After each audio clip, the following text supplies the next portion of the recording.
Shalom Bapak Ibu yang terkasih di dalam Tuhan, salam sejahtera. Puji Tuhan, saya senang kembali untuk menyampaikan firman Tuhan kepada setiap kita, untuk kembali kita menerima yang terbaik dari kehendak Tuhan. Bapak Ibu yang terkasih di dalam Tuhan, hari ini tema kita berbicara mengenai sombong rohani. Mengenai kesombongan rohani, saudaraku yang terkasih di dalam Tuhan. Sebelum saya berkhotbah lebih mendalam, untuk itu kita berdoa terlebih dahulu. Terpujilah namamu, Bapa Surgawi yang kami sembah dalam nama Tuhan Yesus. Jikalau hari ini kembali kami boleh mendengar firman-Mu, dan kembali kami boleh diajar dengan kehendak-Mu, kami mengucap syukur, dan kami untuk hidup selalu menyenangkan hati-Mu, sampai kami untuk tiada dari bumi ini. Terima kasih Bapa, terpuji-pujilah nama Tuhan, kekal selamanya. Tuhan Yesus, kami ingin setia. Dalam nama Tuhan Yesus kami berdoa mengucap syukur, haleluya, amin. Salam Bapak Ibu yang terkasih dalam Tuhan, kembali kita berjumpa untuk mendengar firman Tuhan. Saya akan menyampaikan khotbah dengan tema kesombongan rohani, saudaraku. Mengapa bisa terjadi nilai kesombongan rohani bagi kita, saudaraku, atau yang kita lakukan seringkali? Sederhana saja, saudaraku. Sebab kalau dirunut, ditulis terlalu panjang. Sederhana saja, jikalau kita tidak mempunyai kasih yang memadai, akhirnya muncul nilai kesombongan rohani. Ya kan, tatkala kita begitu banyak tahu soal firman Tuhan, mungkin melalui sekolah-sekolah Alkitab yang kita ikuti, ya saudara, kita banyak tahu, kemudian kasih kita tidak memadai, itu munculnya nilai kesombongan rohani. Itu sangat berbahaya, saudaraku, kalau itu terjadi atas diri kita. Ada beberapa hal, saudaraku, saya mencatat di sini bicara soal kesombongan rohani. Dan kalau ada ciri khas di antara kita dalam hal ini, itu pasti kita sudah muncul kesombongan rohani. Ya saudara, supaya kita paham, supaya kita bersedia rendah hati, bersedia ditegur, diajar. Yang pertama, kesombongan rohani, saudaraku, adalah bukannya mengasihi tetapi menghakimi. Bukannya mengasihi tetapi menghakimi, saudaraku. Saya bacakan dalam Yunus pasal 4. Yunus pasal 4 ayat 1 sampai 11. Yunus pasal 4 ayat 1. Tetapi hal itu sangat mengesalkan hati Yunus, lalu marahlah ia.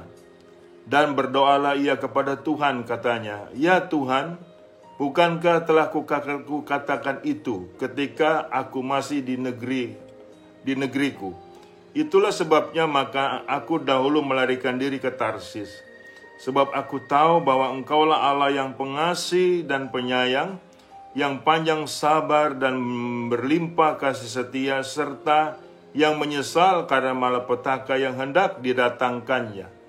Jadi sekarang, ya Tuhan, cabutlah kiranya nyawaku, karena lebih baik aku mati daripada hidup."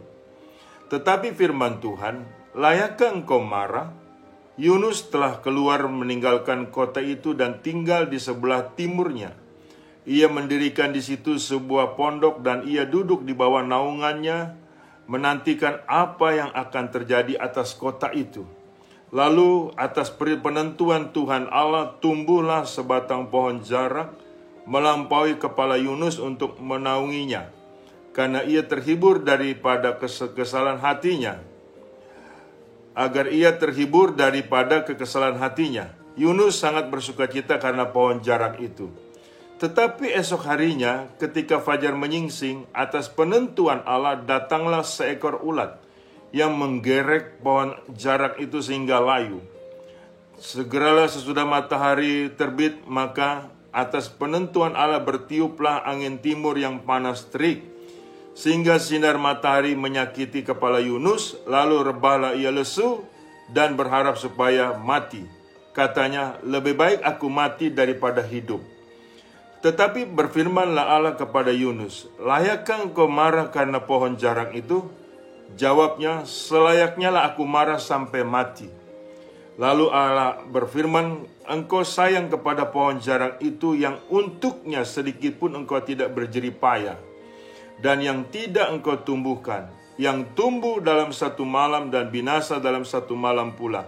Bagaimana tidak aku akan sayang kepada Niniwe, kota yang besar itu, yang berpenduduk lebih dari 120.000 orang, yang semuanya tak tahu membedakan tangan kanan dari tangan kiri dengan ternaknya yang banyak. Saudaraku yang terkasih dalam Tuhan, kisah ini sungguh sangat terkenal ya Bapak Ibu, mengenai Yunus yang lari ke Tarsis tatkala mendapat instruksi untuk memberitahu kepada bangsa Niniwe mereka supaya bertobat. Karena mereka kalau tidak bertobat akan Tuhan musnahkan. Tapi di sini Yunus nggak mau, saudaraku. Kenapa demikian? Karena Yunus ini merasa bahwa bangsa Niniwe tidak layak menerima belas kasihan Tuhan, walaupun dia tahu bahwa Allah itu Maha Pengasih, Maha Penyayang. Jadi dia tidak seirama dengan Tuhan, tidak manut dengan Tuhan, tidak mau dengan Tuhan untuk diperintah. Kenapa? Yang pertama, saudaraku, bangsa Niniwe itu musuhnya bangsa Israel. Iya kan? Jadi Yunus bermaksud adalah, sudahlah Tuhan, kau tidak perlu mengasihi bangsa lain. Saudaraku, di sini satu nilai kesombongan rohani atas Yunus terjadi, saudaraku.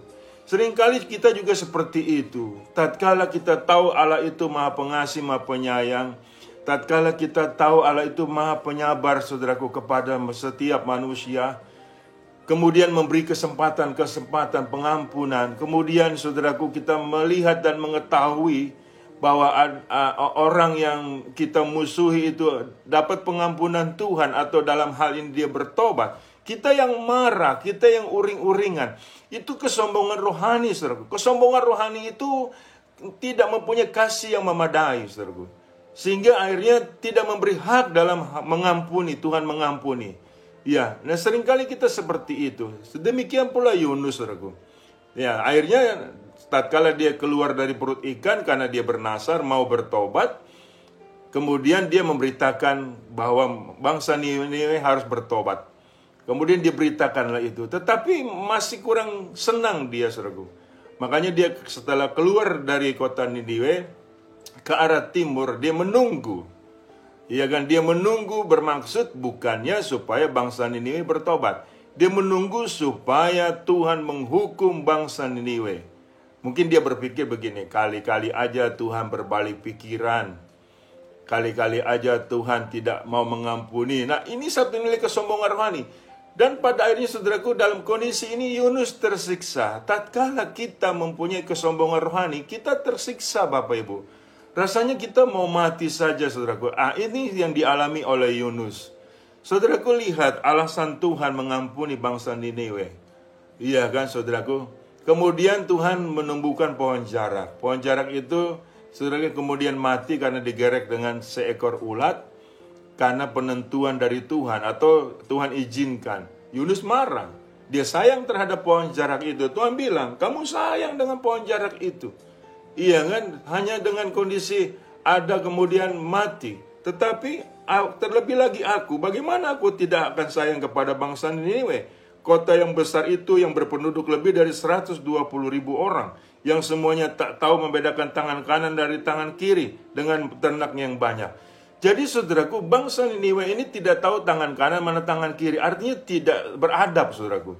Di sini perlu pengampunan, perlu belas kasihan Tuhan. Kita harus paham untuk itu, saudaraku. Kalau orang tidak tahu kebenaran dan dia berbuat dosa, kita harus tunjukkan kebenaran itu kepada mereka. Jadi firman yang kita tahu itu harus kita beritakan dengan penuh kasih sayang. Bukannya kita itu malah menghakimi. Jadi sekarang banyak umat Tuhan, saudaraku, dia tahu firman Tuhan, tetapi sebagai alat penghakiman atas orang lain. Dia tidak suka kalau musuhnya itu diampuni Tuhan. Dia tidak senang kalau musuhnya itu Tuhan ampuni dosanya. Ini namanya kesombongan rohani, saudaraku. Yunus melakukan hal itu. Iya kan? Kita tidak bisa lari kalau diperintah sama Tuhan. Kalau kita lari diperintah sama Tuhan, kita kena batunya. Nah, Tuhan akan kasih kepada perintah ini kepada orang lain. Nah, katanya kita alat kemuliaan Tuhan. Katanya kita ini adalah yang membawa beritakan amanat agung. Kenapa kita ini kondisinya tidak suka kalau memberitakan pertobatan kepada musuh kita? Makanya Yunus nggak bisa melepaskan pengampunan, saudaraku. Iya kan? Makanya Yunus ada nilai kesombongan rohani. Dia kan, bahwa Allahnya itu hanya boleh di pihak dia, di pihak orang lain tidak boleh. Tidak bisa begitu, saudaraku. Kita tidak bisa sombong rohani, saudaraku. Tuhan berhak mengampuni siapapun. Tuhan berhak, saudaraku. Iya kan? Dan Tuhan juga berhak menghakimi. Jadi kita tidak bisa mengukur atas diri kita. Kan Pak, orang itu terlalu jahat. Kok Tuhan maunya mengampuni? Loh, kalau Tuhan mau mengampuni bagaimana, saudaraku? Seringkali kita tahu latar belakang seseorang, kita tidak pernah mau mengampuni. Tuhan sendiri sudah tidak ingat latar belakang mereka karena pengampunannya tersebut. Loh, kita seringkali mengungkit-ungkit latar belakang orang. Bukankah ini punya jiwa menghakimi, jiwa yang sombong, yang mana saudaraku hanya dirinya yang benar. Itu dialami oleh Yunus. Yunus merasa dirinya benar, orang lain tidak benar. Makanya Tuhan ingin mengampuni bangsa Niniwe, dia tidak suka. Ini perlu hati-hati ya Bapak Ibu. Kalau hal ini ada di dalam diri kita, saudaraku, kita harus amputasi.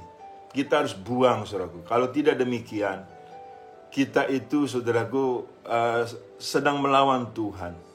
Kita ini sebagai hamba, harus tetap sebagai hamba. Tidak boleh sebagai tuan, saudaraku. Ingat baik.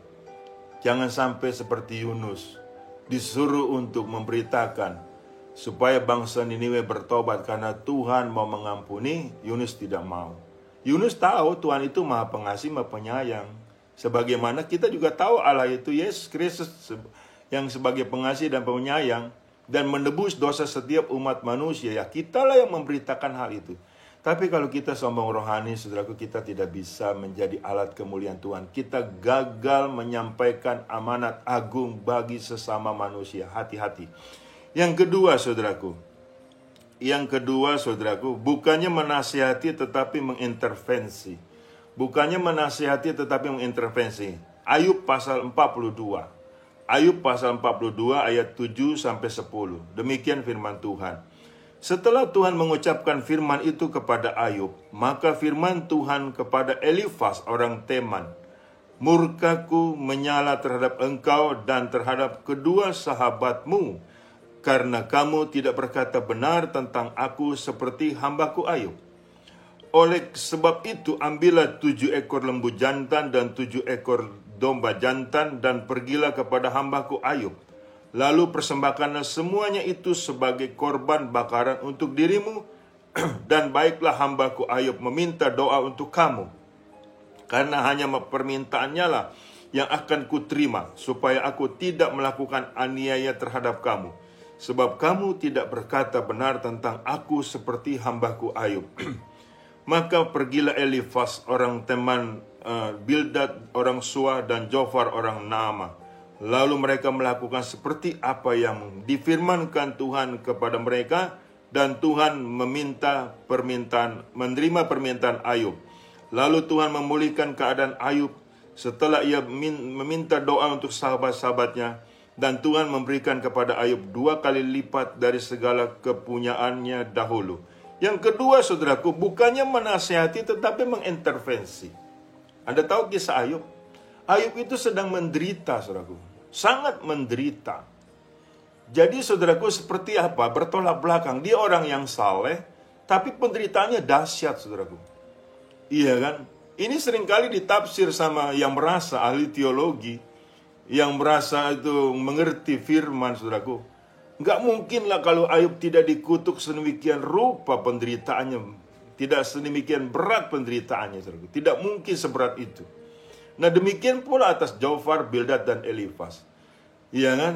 Nah, harusnya Jofar, Bildad, dan Elifas memberikan nasihat kepada Ayub dengan sesuai firman Tuhan, saudara. Tapi Jofar, Bildad, dan Elifas, Bapak Ibu, itu sombong rohani mereka bertiga ini. Ayub dinyatakan sebagai orang yang dibuang Tuhan, sebagai yang ditendang Tuhan, sebagai bahkan yang dikutuk Tuhan, saudaraku. Waduh, itu sebuah nilai, saudaraku, yang sangat salah, saudaraku. Seringkali juga kita memperlakukan manusia seperti itu, manusia lain. Tatkala kita melihat orang ini sakit, oh orang itu dikutuk Tuhan. Padahal itu ada senilai sebuah proses atas orang itu. Kita jangan ngomong sembarangan Bapak, itu sombong rohani saudaraku. Makanya Tuhan marah dengan Jofar, Bildad dan Elifaz. Dia akan dihukum Tuhan kalau Ayub tidak minta pengampunan atas 3 temannya ini. Dia bukan menasihati dengan yang benar, tetapi menasihati dengan yang salah. Iya kan? Saudaraku, seharusnya kalau teman ada dalam penderitaan, itu kita tidak boleh mengatakan engkau dikutuk Tuhan. Wah, itu namanya nggak ada kesempatan teman kita ini untuk bertobat dan untuk memperbaiki nilai-nilai yang tidak baik. Jadi kita ini siapa? Kalau kita mengatakan orang itu terkutuk, jahat sekali saudaraku. Itu namanya sombong rohani. Bukannya menasihati tapi mengintervensi. Mengintervensi urusan Tuhan. Kita ada di tengah-tengah umat manusia lainnya adalah untuk memberikan nasihat, penghiburan, kekuatan, saudaraku. Bukannya memojokkan, bukannya menuduh, bukannya menghakimi. Bukankah itu sombong, saudaraku? Iya toh. Ini nilai kesombongan rohani. Iya, saudaraku. Itu dilakukan oleh Jofar, Bildad, Elifaz kepada Ayub. Padahal Ayub butuh penghiburan. Dia sangat menderita. Bagaimana tidak menderita? Anak-anaknya semua mati. Iya kan? Kemudian dia itu luka-luka dari ujung kepala sampai ujung kaki. Bahkan istrinya pun mengatakan, matilah kamu saja. Mati saja kamu. Iya kan? Daripada mengharapkan Tuhan lagi. Wah, Ayub sendirian, saudaraku. Sebagai sahabat, benar-benar sahabat baik. Kecuali teman palsu, sahabat palsu. Ya kan? Beda, saudaraku. Kalau teman sahabat baik, saudaraku, memberikan kekuatan. Memberikan arahan. Bukan mengintervensi. Bukan kamu yang menentukan seseorang itu kenapa. Itu urusan Tuhan. Ada wilayah-wilayah urusan Tuhan tidak bisa kita campuri. Itu namanya kesombongan rohani, saudaraku. Makanya di sini Tuhan marah terhadap 3 teman Ayub. Mereka disuruh membawa korban persembahan kepada Ayub dan hanya Ayub yang untuk bisa mengampuni 3 orang ini. Tuhan tidak mau mengampuni mereka tanpa mulut Ayub. Jadi orang sombong rohani Bapak Ibu, hati-hati saudaraku. Iya kan, pengampunannya tuh minta ampunnya saudaraku, jangan sampai Tuhan tidak mau. Jadi kalau kamu bermusuhan sama orang lain, iya kan, kalau orang itu belum mau mengampuni kita Bapak Ibu, kita pun tidak diampuni. Makanya kita sedemikian rupa untuk mengasihi mereka. Ya, jadi jangan sombong rohani saudaraku. Bukannya menasihati, ini mengintervensi. Yang ketiga saudaraku, yang ketiga saudaraku kita lihat, bukannya mengkonfirmasi tetapi mengeliminasi. Bukannya mengkonfirmasi tetapi mengeliminasi. Menghilangkan saudaraku. Matius 5 ayat 19 sampai 26. Matius 5 ayat 19. Karena itu siapa yang meniadakan salah satu perintah hukum Taurat sekalipun yang paling kecil dan mengajarkannya sedemikian kepada orang lain, ia akan menduduki tempat yang paling rendah di dalam kerajaan sorga. Tetapi siapa yang melakukan dan mengajarkan segala perintah-perintah hukum Taurat, ia akan menduduki tempat yang tinggi di dalam kerajaan sorga. Maka aku berkata kepadamu, jika hidup keagamaanmu tidak lebih benar daripada hidup keagamaan ahli-ahli Taurat dan orang-orang Farisi, sesungguhnya kamu tidak akan masuk ke dalam kerajaan sorga. Kamu dalam mendengar yang difirmankan kepada nenek moyang kita, jangan membunuh, siapa yang membunuh harus dihukum. Tetapi aku berkata kepadamu, setiap orang yang marah terhadap saudaranya harus dihukum. Siapa yang berkata kepada saudaranya kafir harus dihadapkan ke mahkamah agama.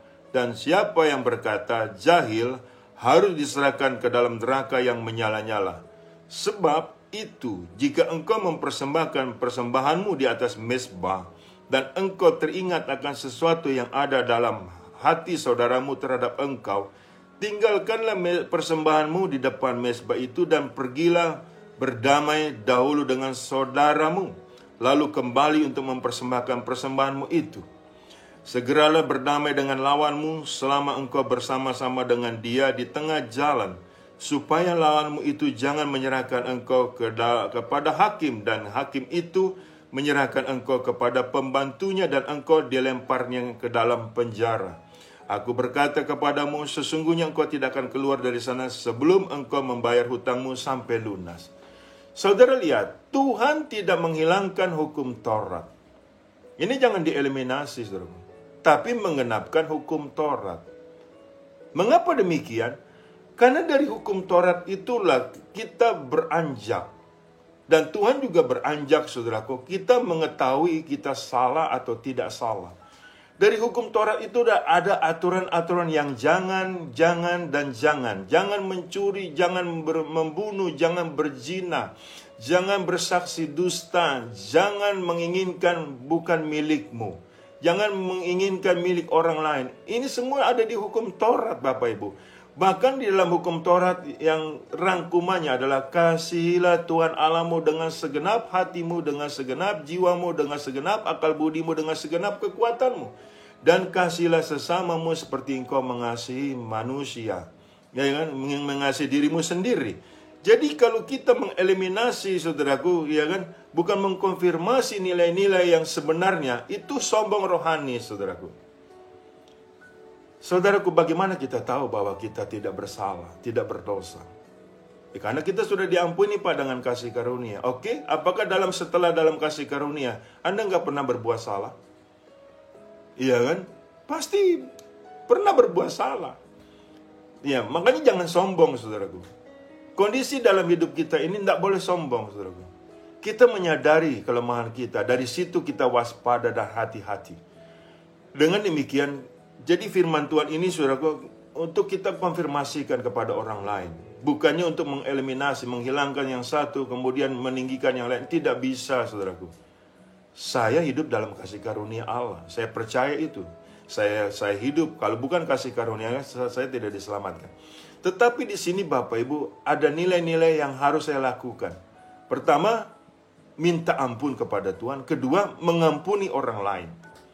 Jadi saat orang lain minta ampun, kita mengampuni. Pun kalau orang itu tidak minta ampun, kita tetap mengampuni, saudaraku. Itu nilai minta ampun dan mengampuni itu selalu harus ada dalam hidup kita. Selama kita hidup di muka bumi ini. Jadi saudaraku, kita tetap rendah hati. Bukan sombong rohani, saudaraku. Kecuali pada saat kita menerima kasih karunia, kita di hutan sendirian. Apa boleh seperti itu? Tidak bisa, saudaraku. Bawalah diri kita tetap dalam kerendahan hati. Bukan mengeliminasi atau menghilangkan firman-firman yang ada. Dari hukum Tauratlah kita tahu, saudaraku, betapa kerasnya Tuhan melarang kita berbuat yang Tuhan tidak suka. Dan betapa kerasnya Tuhan apabila Dia jatuhi hukuman bagi manusia. Tetapi di sini kita tahu pula, melalui hukum Taurat kita tahu pula bahwa Allah itu Maha Pengasih, Maha Penyayang. Dan itulah yang digenapi oleh Yesus Kristus. Dengan demikian kita paham betapa jahatnya saya.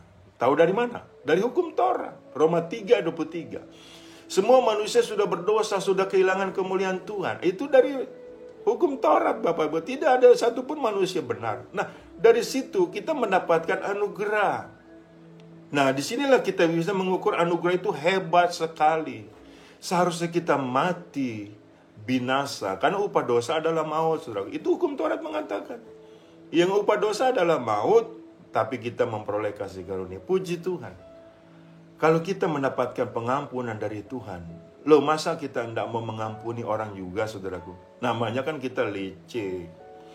Iya kan? Kesombongan rohani membawa kita kepada nilai egoisme. Mau menang sendiri. Iya kan? Ini yang tidak boleh, saudaraku. Jadi jangan mengeliminasi hukum-hukum Tuhan. Jadi saudaraku, kalau kita melakukan nilai-nilai apa yang Tuhan mau, niscaya, percayalah bahwa kita ada di tempat yang tertinggi yang Tuhan jadikan seperti itu. Makanya dalam setiap kita, saudaraku, tetap melakoni dasar-dasar nilai-nilai, saudaraku, untuk kita tetap waspada. Jangan sampai kita memunculkan nilai sombong rohani. Mungkin seringkali saudaraku saya mengamati. Iya kan, saya mengamati saudaraku. Mungkin jemaat atau kita waktu masih baru bertobat nih, begitu rendah hati Bapak Ibu. Kemudian dia sekolah Alkitab lah. Walaupun hanya baru sertifikat, mendapatkan mungkin sekolah Alkitab selama 1 tahun, saudaraku dapat sertifikat. Nah, di situ sudah mulai lihat kesombongannya Bapak Ibu. Iya kan? Udah awalnya saudaraku orang itu rendah hati. Kemudian dia maunya maunya selalu berdebat dan menyatakan dirinya yang benar dan serba tahu. Padahal baru program sertifikat. Apalagi kau sudah menjadi doktor teologi. Hati-hati saudaraku. Paulus pernah bicara, ingat waktu pertama kali kamu dipanggil, kamu tidak ada apa-apanya. Kamu ada sebagaimana ada itu karena Tuhan. Ingat baik, jangan sombong rohani. Yang keempat saudaraku. Yang keempat saudaraku di sini, iya kan, kita jangan sampai saudaraku bukannya mengantisipasi tetapi menyakiti. Itu orang sombong rohani. Bukannya mengantisipasi tetapi menyakiti. 2 Timotius pasal 3 ayat 12 sampai 17.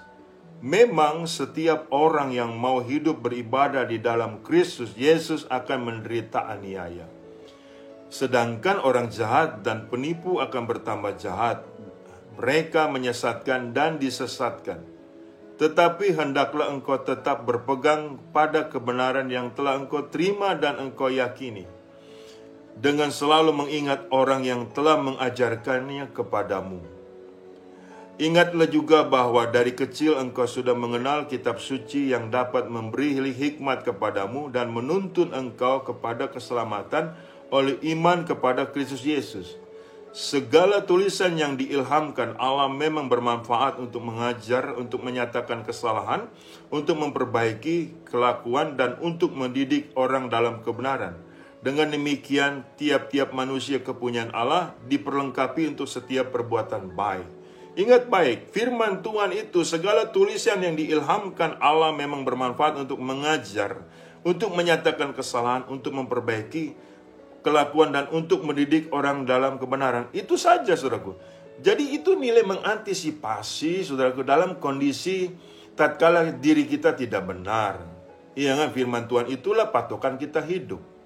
Dan ada orang misalnya tidak benar, kita nasihati dengan firman itu, bukannya menghakimi. Ya kan, bukannya untuk menyakiti saudaraku. Jadi firman itu seringkali dipakai untuk menyakiti sesamamu. Jadi percuma juga engkau tahu firman Tuhan. Firman Tuhan itu tajam seperti pedang bermata dua. Tatkala engkau menyakiti hati orang dengan firman Tuhan, kau juga akan menyakiti dirimu sendiri. Saudara. Ini banyak terjadi di umat Tuhan, saudaraku. Mulutnya itu tajam sekali. Dikit-dikit firman, dikit-dikit firman, dikit-dikit firman. Dia nggak tahu orang itu belum mengerti. Orang itu belum paham. Orang itu belum tahu, saudaraku. Ini nggak ada kasih. Itu yang tadi saya bilang, kasihmu tidak memadai. Kebenaran firman Tuhan itu baik untuk mengajar, menyatakan kesalahan, menasihati, bukan menghakimi. Dan untuk mengantisipasi nilai-nilai yang kondisinya kurang baik untuk menjadi baik sesuai role modelnya, yaitu firman Tuhan. Jadi firman Tuhan ini adalah nilai yang baku. Ya begitu saja, bukannya kondisinya saudaraku, iya kan, bukannya untuk sebagai alat yang kita pakai untuk menyakiti hati sesama kita. Seringkali itu nilai kesombongan rohani ada pada diri kita, saudara. Saya juga harus hati-hati dan waspada, saudara. Jadi tatkala nilai ego kita naik dan kecenderungan memakai firman, entah untuk mengutuk, entah untuk menyakiti, itu kita paham, oh aku sombong rohani. Jangan dilakukan Bapak Ibu. Tatkala engkau terus melakukan kesombongan rohani, tidak ada nilai lagi yang baik. Engkau sudah menyesatkan banyak orang. Banyak orang Kristen kecewa, saudaraku, dengan hamba Tuhan. Iya kan? Begini, ada dua kemungkinan. Kalau kita khotbah, Bapak Ibu, ada orang tersinggung, itu tidak mengapa. Karena kita nggak tahu masalah orang itu. Tapi kalau secara pribadi, kemudian kita tahu persoalan orang itu, dan kita bicara firman Tuhan untuk memojokkan orang itu, ya itu sombong, saudaraku. Ya kan? Ini persoalan yang berbeda.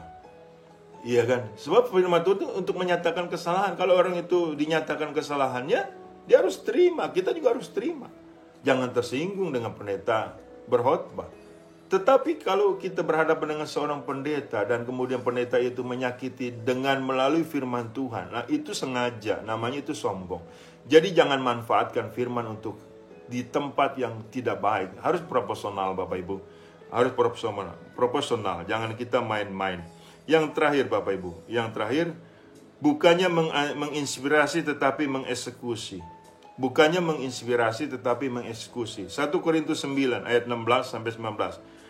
Karena jika aku memberitakan Injil, aku tidak mempunyai alasan untuk memegahkan diri. Sebab itu adalah keharusan bagiku. Celakalah aku jika aku tidak memberitakan Injil. Kalau andai kata aku melakukannya menurut kehendakku sendiri, memang aku berhak menerima upah.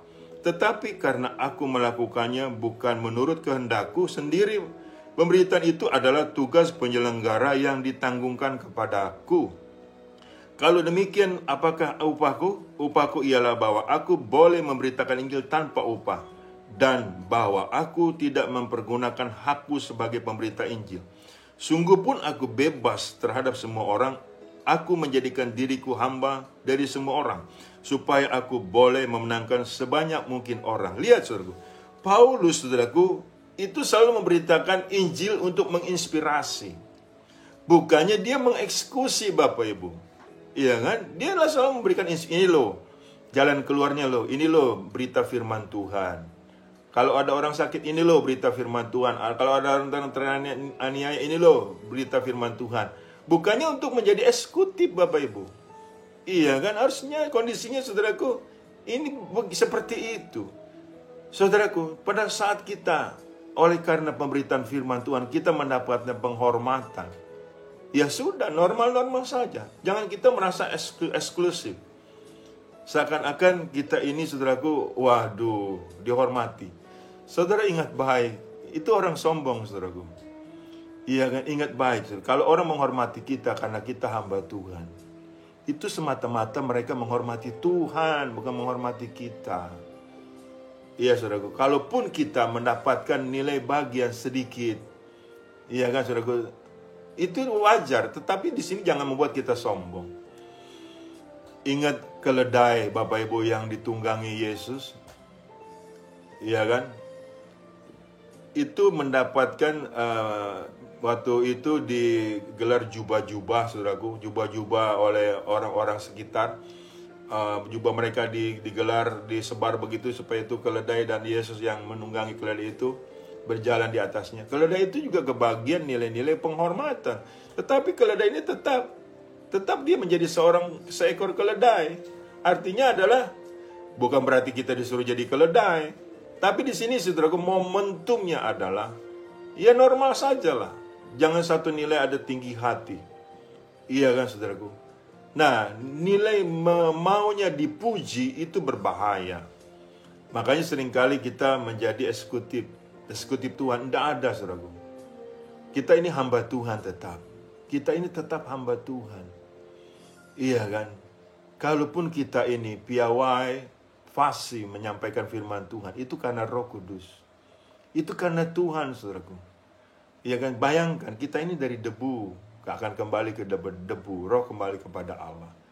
Nilai-nilai kesombongan rohani, saudaraku, jangan sampai terjadi atas hidup dan diri kita.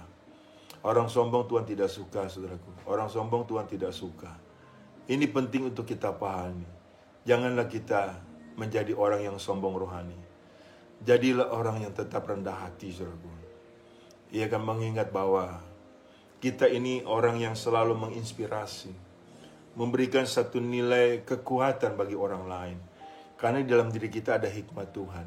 Hikmat Tuhan itu tiada batas bagi orang yang memintanya untuk memberi nasihat kepada orang lain. Bukan memberikan satu penghakiman. Kita ini dijadikan Tuhan hidup sebagai garam, sebagai terang. Jangan membawa orang dalam kegelapan. angkatlah atau bawalah orang itu dalam kegelapan kepada nilai terangnya yang ajaib dalam Yesus Kristus. Tuhan Yesus memberkati. Saya percaya firman Tuhan ini tidak pernah kembali dengan sia-sia. Jauhkan diri kita dari kesombongan rohani. Rendahkan hatimu, karena engkau adalah alat kemuliaan Tuhan. Saya berdoa untuk kita sekalian. Bapa Surgawi, aku sudah menyampaikan isi hatimu, kehendakmu dan firman-Mu.